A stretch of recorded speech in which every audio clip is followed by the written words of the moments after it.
Wakil Ketua Umum PSSI, Ratu Tisha sebut PSSI sedang berupaya naturalisasi pemain top dari Liga Eropa.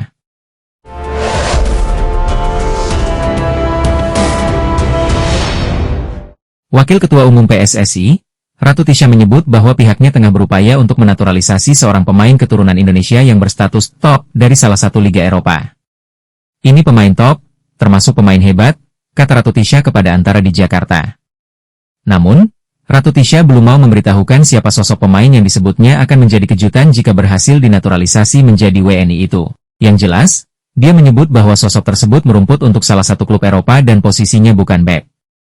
Saat ini, Ratu Tisha melanjutkan, PSSI sudah mengajukan penawaran ke sang pemain dan pesepak bola tersebut berjanji memberikan tanggapan dalam 1 atau 2 hari ke depan. Pemain itu akan memberikan kabar, kalau tidak besok, mungkin lusa, posisinya bukan bek karena bek sudah cukup, tuturnya lagi. Andai pemain itu urung mengubah kewarganegaraannya, Ratu Tisha mengatakan bahwa PSSI masih memiliki satu nama lain yang akan dijajaki kemungkinan naturalisasinya. Pelatih timnas Patrick Kluivert memang meminta 4-5 nama pemain naturalisasi baru untuk timnas senior. Sekarang sudah ada 2 yang dihubungi, katanya lagi. Para pemain tersebut ditargetkan oleh PSSI dapat memperkuat timnas Indonesia pada laga uji coba di bulan September 2025. 2 pemain timnas Indonesia resmi tak lagi bermain di Liga Inggris. Justin Hubner dan Nathan Chuaon mengalami nasib serupa, sama-sama dilepas oleh klubnya pada akhir musim 2024 hingga 2025. Keduanya kini berstatus tanpa klub dan tengah mencari pelabuhan baru untuk melanjutkan karir sepak bola mereka. Situasi ini menimbulkan banyak spekulasi di kalangan pencinta sepak bola nasional, terutama soal kemana mereka akan berlabuh selanjutnya. Justin Hubner dilepas Wolverhampton Wanderers pada 6 Juni 2025.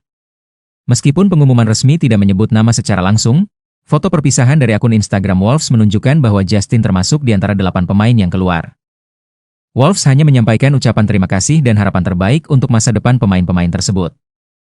Nama Hubner pun langsung dikaitkan dengan klub-klub seperti Bayangkara FC dan IFK Norrköping. Sementara itu, Nathan Chuaon mengalami pemutusan kontrak secara mutual dengan Swansea City. Padahal, kontraknya masih tersisa hingga 2026. Keputusan ini diumumkan Swansea pada 19 Juni 2025, disertai ucapan perpisahan yang singkat namun sopan. Minimnya jam terbang menjadi alasan utama di balik keputusan ini. Selama membela Swansea, Nathan hanya mencatat 3 penampilan resmi. Sebuah statistik yang cukup mengecewakan untuk pemain dengan latar belakang Eropa dan status naturalisasi. Dengan status bebas transfer, masa depan keduanya masih tanda tanya besar. Nathan disebut-sebut bisa kembali ke Belanda atau menjajal Liga 1 Indonesia. Sementara Hubner juga belum memberikan pernyataan resmi terkait klub barunya. Situasi ini menunjukkan betapa kerasnya persaingan di Eropa dan betapa pentingnya jam terbang bagi pemain muda yang ingin berkembang.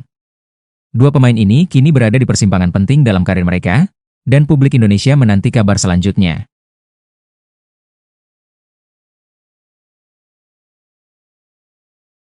Harapan terhadap Jairo Ridwald untuk membela timnas Indonesia kembali mencuat menjelang babak keempat kualifikasi Piala Dunia. Pemain kelahiran Belanda ini memiliki darah keturunan Indonesia dan sempat masuk dalam radar PSSI untuk dinaturalisasi. Meski sudah lama dibicarakan, hingga pertengahan 2025 proses naturalisasinya masih mandek karena persoalan administratif. Ini menimbulkan kekhawatiran publik bahwa potensi besar dari Jairo bisa saja gagal dimanfaatkan. Ketua Umum PSSI Erick Thohir mengakui bahwa proses naturalisasi Jairo Ridwald lebih rumit dibanding pemain lain. Salah satu kendala utamanya adalah kelengkapan dokumen legal yang belum bisa diselesaikan oleh tim kuasa hukum Jairo. Situasi ini membuat langkah PSSI terhambat, meski tekanan publik terus meningkat. Dibandingkan proses naturalisasi Marten Pas yang berjalan lebih lancar, kasus Jairo justru menunjukkan bahwa setiap pemain punya tantangan unik dalam proses hukum dan administrasi. Meski rumit, asa publik belum padam. Apalagi bila melihat potensi kombinasi Jairo Ridwald dengan Jai Pelupesi di lini tengah timnas. PSSI Arya Sinulinga mengatakan, ada pemain keturunan grade A ingin membela timnas Indonesia. Namun, dia tidak bisa menyebutkan identitas pemain tersebut karena belum resmi. Sebagaimana diketahui, saat ini program naturalisasi pemain sedang digenjot kembali oleh PSSI demi target lolos ke Piala Dunia. Arya menyebut, sekarang banyak pemain keturunan grade A yang ingin membela timnas Indonesia. Sekarang banyak pemain grade A yang berminat memperkuat timnas, bukan pemain amatir, sebut Arya. Sang pemain sudah menghubungi saya lewat DM Instagram. Sang pemain sangat antusias, lanjutnya. Nah, saya langsung memberitahu Pak Erik dan Patrick, Responnya juga positif, tapi mungkin masih banyak pertimbangan baru kita proses, tandasnya. Pertengahan tahun 2025 jadi momen penting untuk timnas Indonesia dalam mencari sosok gelandang yang benar-benar bisa diandalkan. Dari 9 nama yang dipanggil, hanya 3 pemain yang konsisten tampil di 2 level, tim nasional dan klub. Konsistensi ini bukan cuma soal jumlah menit bermain, tapi juga soal stabilitas performa, ketahanan fisik, dan peran tak tergantikan. Pelatih Patrick Kluivert bahkan menyebut pemain yang rutin tampil di klub akan lebih siap secara fisik dan mental saat membela negara. Sosok pertama yang menonjol tentu saja Tom Hai. Ia menjadi otak permainan timnas dan jarang sekali diganti sejak bergabung. Bersama Jai Idzes dan Rizky Ridho, Hai masuk dalam trio yang nyaris tak tergantikan oleh Kluivert. Di klubnya Almere City, Hai tampil dalam 30 pertandingan lintas kompetisi, sebuah angka yang menunjukkan kestabilan luar biasa. Meskipun kontraknya di Almere tidak diperpanjang, kualitas permainannya tetap jadi acuan. Nama kedua adalah Ricky Kambuaya, yang berhasil bangkit setelah sempat terpinggirkan. Di era Sintayong, Kambuaya jarang mendapatkan kesempatan, namun kini di bawah Kluivert, ia kembali menjadi bagian penting dari skuad. Penampilannya di Dewa United sangat solid, menjadi salah satu pemain paling konsisten di lini tengah. Ketahanan fisik dan ritme bermainnya sangat terjaga karena jam bermain yang tinggi dan peran vital di klub. Terakhir, ada Jai Pelupesi yang langsung mencuri perhatian sejak debut melawan Bahrain. Sebagai gelandang bertahan, ia tampil tenang, disiplin, dan sangat jarang membuat kesalahan. Meskipun baru bergabung di paruh musim bersama Lommel SK, ia langsung dipercaya tampil dalam 12 laga, membuktikan kualitas dan adaptasi cepatnya. Kini Joy sudah mengoleksi 3 caps bersama timnas, dan menunjukkan potensi besar sebagai jangkar baru Garuda.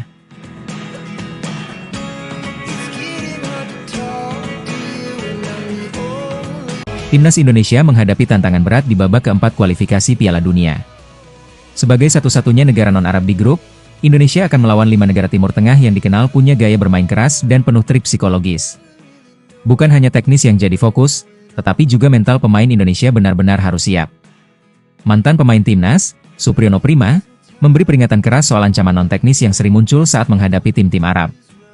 Menurut Supriyono, provokasi adalah senjata yang kerap digunakan lawan-lawan dari kawasan Arab untuk merusak fokus lawan. Gaya bermain mereka sering dianggap tricky, bahkan bisa dibilang berlebihan dalam memancing emosi. Ia mencontohkan laga-laga sebelumnya seperti melawan Bahrain, yang penuh drama dan tekanan. Pemain Indonesia dituntut tidak terpancing, terutama pemain bertahan yang jadi target utama provokasi saat pertandingan panas. Mentalitas pemenang menjadi krusial dalam fase ini. Apalagi, timnas Indonesia baru saja mengalami kekalahan menyakitkan dari Jepang yang tentu memengaruhi kondisi psikologis tim. Supriyono menilai perlu waktu beberapa bulan ke depan untuk membenahi aspek mental agar tidak kembali terpuruk. Jika terpancing emosi, bukan tidak mungkin Indonesia akan dieksploitasi habis-habisan oleh lawan, yang bisa berakibat fatal dalam perburuan tiket ke Piala Dunia. Supriyono menegaskan bahwa kesalahan kecil dalam laga krusial bisa berakibat fatal, mengingat ketatnya persaingan di babak ini. Dalam situasi seperti ini, kontrol emosi menjadi senjata utama. Kemenangan tidak hanya ditentukan oleh kualitas taktik atau stamina, tapi oleh kedewasaan dalam menyikapi permainan lawan. Jika tidak mampu menjaga kepala tetap dingin, timnas Indonesia bisa kehilangan kesempatan emas yang belum tentu datang lagi dalam waktu dekat.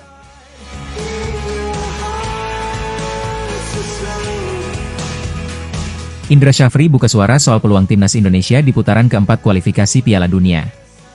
Meski tantangan semakin berat, ia optimistis skuad Garuda bisa bersaing dengan 5 negara Timur Tengah. Saat ini, Indra menjabat sebagai anggota Departemen Teknik PSSI dan terlibat langsung dalam perencanaan teknis untuk persiapan fase penting ini. Ia menilai semakin tinggi fase, maka tekanan fisik dan mental akan semakin besar, sehingga Indonesia wajib bermain efektif sejak awal. Indra berharap timnas bisa langsung tancap gas dan meraih hasil maksimal di fase grup. Tujuannya jelas, menghindari putaran kelima yang melelahkan dan penuh tekanan. Menurutnya, semakin panjang jalur yang harus ditempuh, peluang lolos justru makin tipis karena energi tim akan semakin terkuras.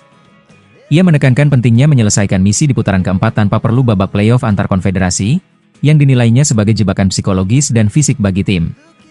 Meskipun optimistis, Indra juga realistis bahwa hasil akhir di sepak bola tidak pernah bisa ditebak. Ia menegaskan bahwa PSSI sudah melakukan semua persiapan maksimal, termasuk dukungan dari Ketua Umum Erick Thohir. Dalam pandangannya, ikhtiar adalah hal utama. Selebihnya soal hasil adalah urusan takdir. Ini menunjukkan bahwa pendekatan spiritual tetap menjadi bagian dari strategi mental tim nasional dalam menghadapi tekanan.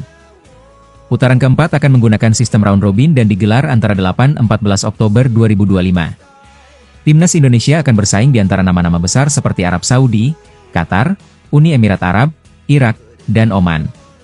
6 negara akan dibagi ke dalam 2 grup dan hanya juara grup yang otomatis lolos ke putaran final. Dengan Arab Saudi dan Qatar ditunjuk sebagai tuan rumah, atmosfer pertandingan dipastikan akan berat.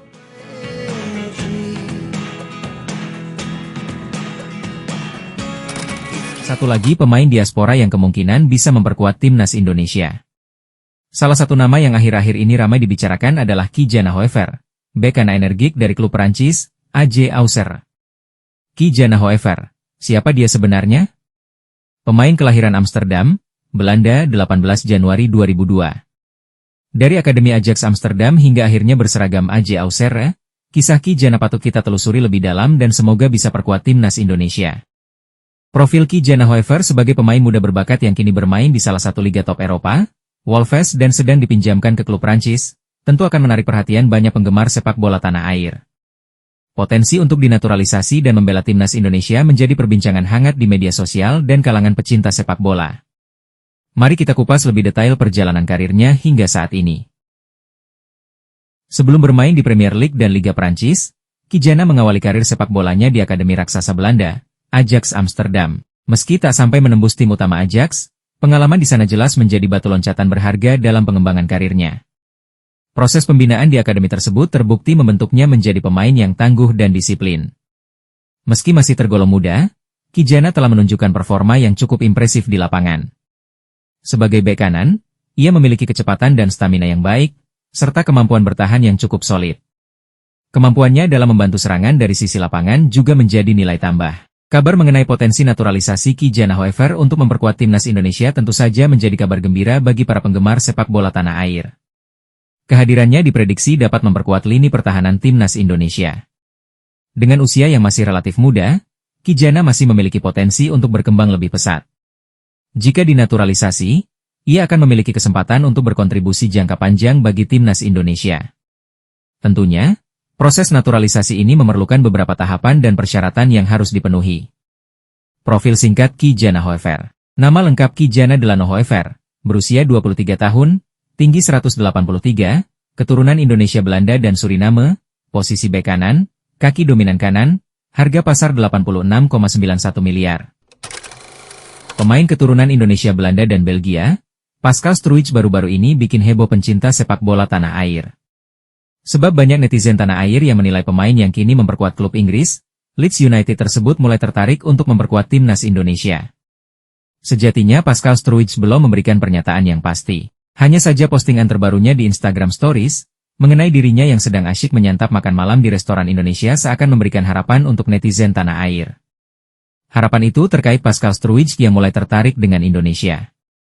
Jika itu terjadi, maka ada harapan pesepak bola berusia 25 tahun itu bisa saja memperkuat timnas Indonesia di masa depan. Toh sampai saat ini Pascal Struijk belum pernah dipanggil oleh tim senior Belanda maupun Belgia. Pascal tercatat baru sekali dimainkan di timnas Belanda U17, sehingga harapan bek andalan Leeds United itu masih untuk pindah haluan membela timnas Indonesia masih sangat terbuka. Hanya saja perlu diketahui, sebelumnya PSSI pun dikabarkan pernah mencoba mendekati Pascal Struijk untuk dinaturalisasi. Hanya saja ia menolaknya. Alasannya sederhana, Pascal masih memiliki harapan untuk membela timnas Belanda. Jika saya terbuka, saya pikir semuanya dapat dilakukan dengan cepat, namun mungkin sedikit terlalu dini untuk membuat keputusan terkait membela timnas Indonesia. Tapi dalam sepak bola, semuanya bisa terjadi dengan cepat dan kita tidak pernah tahu apa yang akan terjadi, ujar Pascal Struijk kepada media. Saya berharap dipanggil timnas Belanda, saya hanya ingin mencoba maksimal untuk itu. Namun jika tidak, ya lihat saja nanti, ucap Pascal dalam momen lainnya. Karena sempat menolak membela timnas Indonesia, tetapi kini tiba-tiba mengupload foto sedang menyantap makanan tanah air jelas seperti memberikan harapan untuk netizen. Lantas apakah Pascal Struijk tertarik menyusul pemain keturunan Belanda lainnya seperti Jay Itzes, Mes Hilgers, dan Tom Haye yang sudah dinaturalisasi? Patut untuk dinantikan. Mundur dimulai. Jadwal babak keempat kualifikasi Piala Dunia 2026 zona Asia akhirnya dirilis. Skuad Garuda akan menjalani 2 pertandingan dengan jadwal seperti berikut ini. Indonesia melangkah ke babak keempat kualifikasi Piala Dunia 2026 zona Asia usai finish di peringkat keempat klasemen grup C pada putaran ketiga. Rangkaian pertandingan putaran keempat kualifikasi Piala Dunia 2026 zona Asia akan dimulai pada 8 Oktober hingga 14 Oktober 2025. Semua pertandingan di kedua grup akan digelar serempak, membuat persaingan semakin ketat dan seru. Adapun keenam tim peserta adalah Qatar, Arab Saudi, Uni Emirat Arab, Irak, Oman, dan Indonesia. Dan kini kabar mengejutkan datang dari AFC setelah sempat membuat tanda tanya. Akhirnya AFC berubah pikiran soal round 4. Jelas ini membawa angin segar bagi timnas Indonesia. Sebelumnya AFC mendapat kecaman dari publik karena dinilai tidak adil dalam menetapkan Qatar dan Arab Saudi sebagai tuan rumah round 4 kualifikasi Piala Dunia 2026. Penunjukan Qatar dan Arab Saudi sebagai tuan rumah ini dinilai sangat janggal. Pasalnya Qatar dan Arab Saudi merupakan tim yang ikut bersaing di round 4 sehingga status sebagai tuan rumah akan sangat menguntungkan bagi mereka. Sementara tim lain seperti Irak lebih menginginkan agar round 4 dilakukan di tempat netral agar lebih adil. Di sisi lain, belakangan ini muncul isu yang menyebut pelaksanaan round 4 sebaiknya tidak dilakukan di Timur Tengah mengingat sedang ada konflik bersenjata antara Iran dan Israel. Dikhawatirkan konflik tersebut akan meluas ke negara-negara di sekitarnya sehingga keamanan selama round 4 nanti akan terganggu. Oleh karena itulah muncul opini yang menyarankan agar round 4 sebaiknya dilakukan di tempat yang jauh dari wilayah konflik. Namun hingga kini AFC belum mengeluarkan keputusan resmi terkait kemungkinan pembatalan status tuan rumah bagi Qatar dan Arab Saudi sebagai dampak dari konflik tersebut. Meskipun AFC belum mengumumkan keputusan resmi, situasi geopolitik dan tekanan publik terhadap penunjukan Qatar Arab Saudi bisa membuka peluang besar bagi Indonesia untuk menjadi tuan rumah, setidaknya bermain di lokasi yang lebih aman dan kondusif. Tapi justru AFC kini malah mengubah lokasi pelaksanaan drawing round 4 jika sebelumnya dijadwalkan berlangsung di Osaka, Jepang, kini drawing akan dilakukan di Malaysia pada 17 Juli 2025. Perubahan ini menjadi sorotan karena dianggap mencerminkan ketidakpastian AFC dalam mengambil sikap di tengah situasi politik kawasan. Di tengah ketidakpastian soal keamanan tuan rumah round 4 akibat konflik Iran-Israel, sejumlah spekulasi mulai bermunculan. Vietnam mulai berspekulasi jika nanti round 4 benar-benar dipindahkan dari Timur Tengah bukan tidak mungkin Indonesia akan ditunjuk sebagai tuan rumah. Namun dengan rasa iri, media Vietnam menyikapi peluang tersebut dengan skeptis. Salah satu media mereka Bongda menilai bahwa meskipun Indonesia punya peluang menjadi tuan rumah hal itu belum tentu menjamin kelolosan skuad Asian Patrick Kluivert ke putaran final. Sejumlah fans Meksiko terang-terangan berharap timnas Indonesia bisa lolos ke Piala Dunia 2026. Sebagai tuan rumah, jelas mereka ingin mendeteksi terlebih dahulu siapa lawan yang akan dihadapi di Piala Dunia 2026 nanti. Namun, muncul harapan baru dari publik Meksiko yang menginginkan satu tambahan negara debutan untuk tampil di ajang bergengsi tersebut, Timnas Indonesia. Dalam sebuah forum pendukung tim nasional, sejumlah fans Meksiko menyuarakan harapan agar Indonesia bisa lolos ke Piala Dunia 2026 dan bermain bersama negara mereka. Salah satunya datang dari Eddie Diego Mendes yang mengatakan, "Dari Meksiko, kami ingin Indonesia ada di Piala Dunia 2026.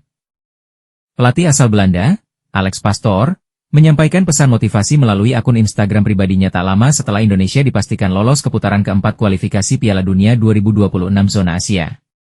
Dalam unggahan tersebut, Pastoor menulis kalimat penuh makna. Pada titik manakah idealisme, harapan, ekspektasi tinggi, dan realisme bertemu? Tepat di sanalah kita menyadari potensi kita sepenuhnya. Unggahan tersebut langsung disambut antusias oleh warganet. Banyak yang mengartikan pesan itu sebagai bentuk penyemangat sekaligus refleksi atas perjalanan panjang yang telah dilalui timnas Indonesia menuju level selanjutnya. Gila! Segitu boomingnya Indonesia sampai mengalahkan timnas pusat, 4 pemain siap diproses dan Denny Lanzaat beberkan rahasia. Saat ini mata dunia seakan mulai beralih ke Asia. Siapa lagi kalau bukan melihat perkembangan timnas Indonesia yang terus saja memberikan kejutan. Bahkan ESPN dan YouTuber luar negeri sampai rela datangkan langsung ke Gelora Bung Karno untuk merasakan langsung bagaimana roh permainan timnas Indonesia ada pada suporternya. Timnas Indonesia kalahkan popularitas negara Eropa. Popularitas timnas Indonesia di Instagram mencatatkan pencapaian yang membanggakan. Akun resmi timnas Indonesia berhasil melampaui jumlah pengikut tim-tim nasional ternama dunia seperti Belanda, Italia, dan Jerman. Fenomena ini menunjukkan betapa besar dukungan masyarakat Indonesia terhadap sepak bola nasional dengan 8,2 juta pengikut. Pengikut timnas Indonesia menduduki peringkat ke-6 dunia dalam daftar akun tim nasional dengan pengikut terbanyak di Instagram. Pencapaian ini mengungguli Spanyol 7,2 juta pengikut dan Jerman serta Belanda 2,8 juta pengikut. Popularitas timnas Indonesia di Instagram ini menjadi bukti nyata dukungan besar dari masyarakat Indonesia terhadap sepak bola. Hal ini juga menunjukkan bagaimana media sosial dapat menjadi platform untuk meningkatkan visibilitas dan popularitas sebuah tim nasional Indonesia memiliki populasi yang besar dengan basis penggemar sepak bola yang sangat luas. Antusiasme masyarakat terhadap sepak bola nasional sangat tinggi dan ini tercermin dalam jumlah pengikut yang besar di media sosial. Selain itu, performa tim yang meningkat juga menjadi faktor penting dalam meningkatkan popularitas timnas Indonesia. Keberhasilan timnas Indonesia lolos ke round 4 kualifikasi Piala Dunia 2026 meningkatkan kepercayaan dan dukungan suporter. Prestasi ini menjadi daya tarik tersendiri bagi para penggemar sepak bola untuk mengikuti perkembangan timnas Indonesia di media sosial. Selain itu, kehadiran pemain-pemain naturalisasi yang bermain di level Eropa juga ikut mendongkrak popularitas timnas Indonesia. Sepertinya di ronde keempat nanti timnas masih akan mendatangkan beberapa pemain lainnya yang bisa dinaturalisasi timnas Indonesia. Beberapa nama tersebut kemungkinan adalah Pascal Struij, Jayden Oosterwolde, Miliano Jonathan, Devin Reesnch, dan Tristan Goejer.